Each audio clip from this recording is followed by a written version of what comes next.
Ellie, glad you stuck around here. So when we look at this evolution, it really is quite the evolution in a fairly short period of time, according to the New York Times. I know you've noted on multiple occasions just how long this investigation had dragged on. Have you ever seen a federal case play out like this before?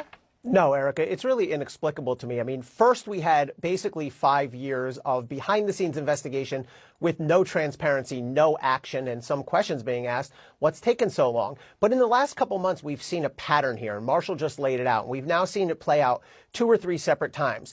DOJ moves towards a very lenient disposition. They're just about to lock in that lenient disposition.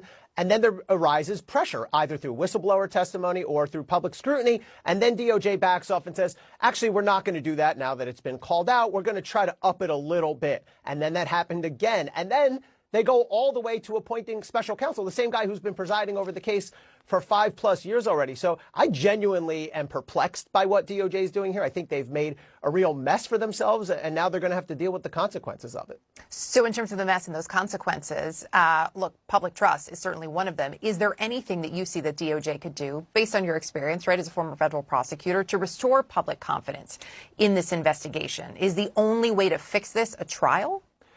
It may be, Erica. You know, DOJ's sort of been in a darned if they do, darned if they don't posture on this from the start, but they've made it way worse by sort of careening back and forth there. It may well be that any deal is never going to be accepted as fair. So if I'm in David Weiss's shoes here, heaven help me, I would just say, look, we're charging everything we have. We're not in position to make a deal. It'll go to trial, and we'll let the jury decide this. I think that's the only way to restore any credibility to this matter.